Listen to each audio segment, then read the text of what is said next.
Impresionantes medidas ha tomado el presidente de El Salvador, Nayib Bukele, para ponerle fin a las maras, construyendo el mismo infierno en la tierra. Este canal no hace apología al delito. Se recomienda discreción. Bueno, muchas gracias por cederme este espacio. Me gustaría que abarcáramos 3 preguntas claves respecto a lo que gira en torno a la seguridad, este centro penitenciario para El Salvador, ¿no? Entonces, me gustaría preguntarte cuál es la importancia de este centro de confinamiento de terrorismo, en El Salvador. Sí, no, lógicamente era imprescindible su construcción debido a las capturas masivas que han habido recientemente debido al Plan Control Territorial y el último año régimen de excepción, es decir, estamos hablando de más de 60.000 capturas, una enorme cantidad de pandilleros, los cuales no iban a dar abasto, ya no daban abasto las prisiones que se tenían en el país, y el SECOT, que es el Centro de Confinamiento contra el Terrorismo, específicamente tiene medidas de entornos situacionales con altos estándares de máxima seguridad para pandilleros de máxima peligrosidad, es decir, tiene que ir en sintonía. Y tengo entendido que aproximadamente 40.000 reos son los que tienen la capacidad. Ya se hicieron 2 traslados de 2.000 cada traslado, es decir, que ya hay 4.000 reos. Y lógicamente hay una logística enorme de por medio en seguridad perimetral, de tránsito para movilizar a esta cantidad de reos a este centro penitenciario, es decir, no es de la noche a la mañana. Y me imagino que van a ir llenándolo, ya, lógicamente, con personas, pandilleros ya condenados, para que cumplan su condena total en este centro de máxima seguridad. La única opción que tenía El Salvador en estos momentos era hacer este centro penitenciario, ¿no tenía otras alternativas? Si tienes una masiva captura de reos, ¿a dónde los vas a meter? Es decir, para eso son los centros penitenciarios, los centros penales. Lógicamente no hay espacio. Si ya había rebasado la capacidad nuestra, la capacidad de los centros penitenciarios en El Salvador, sin contar el Centro de Confinamiento para el Terrorismo, conocido como SECOT, rondaba los 18.000 reos. Antes del régimen de excepción ya teníamos 32.000, es decir, ya se había rebasado la capacidad. Es decir, ¿a dónde entonces los íbamos a recluir? Tiene sentido construir un penal de máxima seguridad para que purgue sus penas estos criminales que lógicamente están condenados por extorsión, asesinato, violaciones, cuyas penas son muy grandes, y muchos de ellos, la mayoría que son de máxima seguridad, tienen penas sumadas todavía a veces 60, 80 años de diferentes delitos.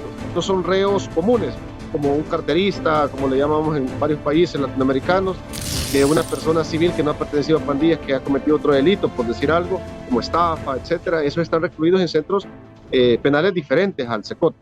¿Qué significa la ley de terror de Bukele? El eslogan que ha utilizado contra las pandillas es la guerra contra las pandillas. Es decir, una guerra frontal contra grupos terroristas. Recordemos que los pandilleros son grupos terroristas, no son delincuentes comunes. Y para ello, inclusive, tiene que haber una adecuación al marco legal, la cual ya se hizo el año pasado. La nueva Asamblea Legislativa la propuso, la aprobó, y ya, por ejemplo, poseer un tatuaje alusivo a una pandilla, tanto la MS-13 o la pandilla 18, ya es un delito tipificado, antes no lo era. Es decir, esa adecuación era imprescindible que se hiciera para darle sostenibilidad al plan de seguridad de El Salvador. Y eso lo recomienda inclusive la Haya, donde está la sede del terrorismo, no solamente para El Salvador, sino que cuando existen grupos terroristas en diferentes países, debe de existir una adecuación al marco legal para su combate específico. Hay algo que se tiene que precisar en estos momentos, y es que la crítica de otros funcionarios internacionales y de entidades como la ONU, ¿sí?, han de alguna otra forma rechazado estas medidas porque consideran que son inhumanas. ¿Usted qué piensa respecto a esto y al trato que se les da a los presos? Los pronunciamientos de esos organismos internacionales no tienen cabida al desconocer la realidad. Realmente era inhumano la violencia instrumental que estas estructuras criminales, estos terroristas cometían. Por ejemplo, yo fungí 15 años como docente de la Academia de Policía, tuve un alumno en el 2010 que lo desmembraron y lo decapitaron los pandilleros. No sé cómo llamarle eso, si llamarle humano o inhumano, es decir, ante ese tipo de desmembramiento de personas que básicamente ellos subían videos a sus redes sociales, los pandilleros, donde con las calaveras de personas, de ancianos, se bañaban, las ocupaban para echarse agua, jugaban con los tobillos, con pies, es decir, eso es algo inhumano, no lo que se está haciendo actualmente. Aquí básicamente el trato que se les da es el trato que se le da a un recluso de máxima peligrosidad, esposamiento manos atrás, que no porte en el traslado vestimenta, por ejemplo camisas, zapatos, para que no pueda ocultar cualquier tipo de objeto que pueda ser cortopunzante. Es decir, son medidas de seguridad. Muchos pronunciamientos lógicamente son por desconocimiento, por una alta ignorancia o por tener una agenda ya específica en contra del país. ¿Cuál cree que ha sido de alguna forma la reacción del pueblo salvadoreño? La mayoría de la población, desde que se implementó el régimen de excepción, está a favor. Estamos hablando más arriba del 80%. Incluso una encuesta reciente de la Prensa Gráfica, que es un medio de comunicación opositor, refleja un 91% de aprobación del presidente. Es decir, en los 4 años jamás se había tenido en la historia del país un presidente con alta aprobación en su 4º mandato. Subyugar a las pandillas como tuvo que haber sido con el poder del Estado, Ejército, Policía Nacional Civil, y con el marco legal de por medio. Es decir, aquí no se está cometiendo ningún ilícito. Todo jefe de Estado es el comandante de las Fuerzas Armadas en El Salvador, según la Constitución, y está ocupando eso, el poder del Estado, para erradicar el mayor flagelo que poseía El Salvador desde hace 30 años, que eran las pandillas. Esta es una solución que podrían implementar otros países en América Latina para detener de alguna otra forma el crimen organizado. Recordemos de que cada realidad varía un poco. Sin embargo, por ejemplo, el caso de Guatemala y Honduras podría ser muy similar al de El Salvador. ¿Por qué? Porque estos grupos criminales, grupos terroristas, también tienen operatividad en estos países, en el que se conoce como el Triángulo Norte. Por eso estos países vecinos tienen que poner como mucha atención, porque ya se está dando migración hacia esos países. Por ejemplo, el día de hoy detuvieron a un pandillero salvadoreño en Honduras, ya ha pasado en Costa Rica, es decir, que a nivel centroamericano deben de ponerle mucha atención y buscar anticiparse a lo que, más que todo Costa Rica en este caso, porque ellos no poseen pandilleros. En cambio, Honduras ha replicado el régimen de excepción que tiene El Salvador, en más de 70 municipios. Ellos no lo han hecho a nivel nacional, nosotros sí. Lógicamente, lo que le hace falta a Honduras también es una adecuación al marco legal para darle sostenibilidad a las capturas. Si no es así, ¿qué sucedía lo que pasaba años anteriores acá con otro gobierno? A los 3 días los pandilleros quedaban en libertad porque no tenían una prueba de que eran culpables. Ahora la adecuación del marco legal ha sido clave para que ellos ya no puedan salir en libertad. ¿De dónde se toma este modelo de estos centros penitenciarios para aplicarlo de alguna otra forma en el caso de El Salvador? ¿O cómo sucede esto? Estamos hablando de gente peligrosa, tienes que tener los estándares de un centro penitenciario que te guarde las medidas de infraestructura que no permitan una fuga. No pueden ser infraestructuras endebles que permiten una fuga masiva nuevamente de personas de alta peligrosidad. No son reos comunes, son grupos terroristas, y eso no es invento del presidente Bukele.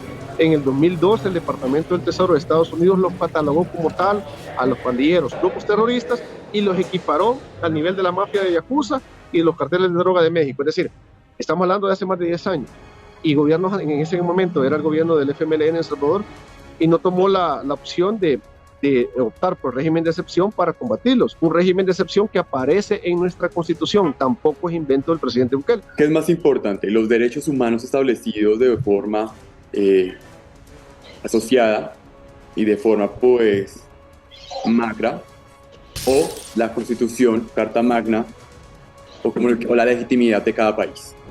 Los derechos humanos se van a adecuar a la realidad de los países y también específicamente a la persona como tal. Un ejemplo, un reo condenado. No has perdido derechos, por ejemplo, de ejercer el sufragio. Has perdido tu derecho a la libertad. Y solo por eso no están violentando los derechos humanos, porque tienes una condena, porque hay per se un delito de por medio, que ya se te condenó por ello. Es decir, no podemos equiparar los derechos de los pandilleros a los derechos de las personas que no están condenadas. Hay una enorme diferencia. Aquí en El Salvador no se está torturando, no se está desmembrando reos, es decir, se les está básicamente condenando a penas que ya están tipificadas en el Código Penal, acorde al ilícito que han cometido. No veo, como te repito, es una agenda que no entiendo realmente los organismos internacionales, e inclusive el mismo Estados Unidos, hace unos días atrás, según ellos tenían un estudio de derechos humanos que condenaba lo que estaba haciendo acá, pero preguntémonos si Estados Unidos es el principal país que invade países, comete delitos de lesa humanidad, ellos no están adscritos ni a la Corte Penal Internacional. No tiene lógica tampoco que un país como Estados Unidos venga a criticar algo que también desconoce, cuando en su momento cuando estaba el Partido Republicano en el poder, el mismo Donald Trump le reclamó al Triángulo Norte que por qué no contenían a las pandillas que estaban provocando el desplazamiento forzado hacia Estados Unidos. Hoy que se está combatiendo en El Salvador, el año pasado, 2022, cerramos con 496 homicidios, 496. Honduras, más de 4.000 homicidios anuales, Guatemala, más de 3.000, una diferencia abismal. ¿Qué quieren entonces estos países? Que igualemos otra vez nuevamente a los números de Honduras y Guatemala. No tiene sentido entonces. Hay una problemática en América Latina y es el problema de la corrupción. Sí. Asegura el hecho de que no van a haber escándalos de corrupción dentro de ese centro penitenciario de alta seguridad y como muchos lo han denominado el más grande de América Latina.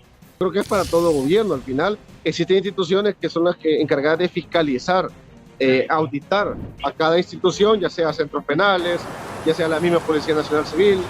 Por ejemplo, me explico, es decir, estamos hablando de instituciones totalmente independientes, no a nivel interno, que son las que realizan las indagaciones. Inclusive, el mismo presidente ha invitado a la comunidad internacional, hay un diputado también de la Asamblea Legislativa, que ha invitado a periodistas a que lo acompañen a las comunidades, que los acompañen al centro para que conozcan la realidad. Muchos de ellos no han querido venir.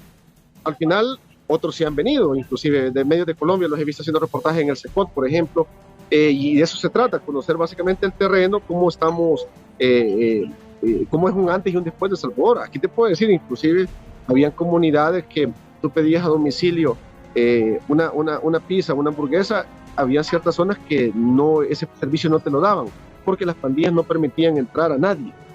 Un ejemplo, hasta esa pizzería hizo un spot comercial que ya estaban dando ese servicio en esta zona que antes era prohibido por las maras. El Estado salvadoreño ha recuperado las zonas que antes controlaban las pandillas.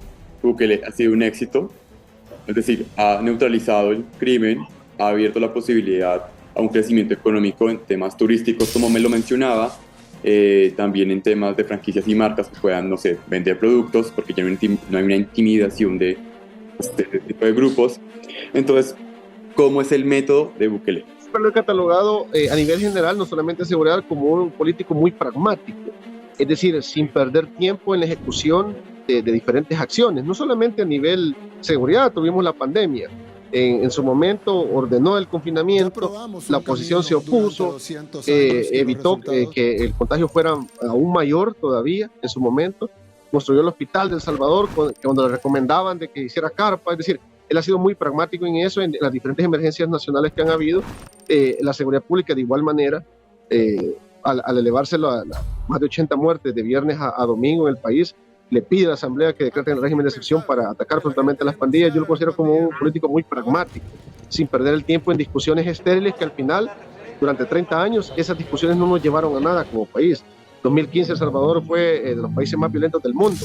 Teníamos asesinatos, así como Siria, Afganistán, países que están en guerra. Ahora esa realidad ya no se vive en El Salvador, y qué bueno, porque de eso se trata, que los políticos al final, el cambio que se dio de gobierno fue por eso, porque la gente estaba cansada, obviamente, de 10 años del FMLN, el gobierno de izquierda, que fue fatídico para el país, y de otros 20 años de un partido de derecha que al final no le prestaron la atención necesaria a las pandillas. Sumando esos últimos 4 quinquenios, tuvimos más de 72,000 asesinatos. Increíble realmente, y se tiene un gobierno diferente ahora, que viene a romper con ese bipartidismo que existía en El Salvador, y vemos una aprobación del 91%, este es como un trabajo, así como tu trabajo de periodista, te hacen una evaluación y si tú no rindes te cambian por otra persona. Lo mismo son los políticos, para eso está el voto tanto de diputados, de alcalde, y hemos tenido 2 elecciones masivas en las cuales el Partido Nuevas Ideas ha barrido electoralmente con la oposición, pero es por lo mismo, porque tanto la Asamblea Legislativa como alcaldes han oxigenado las políticas gubernamentales del presidente Bukele, y al final eso ha consolidado en un mayor beneficio para El Salvador.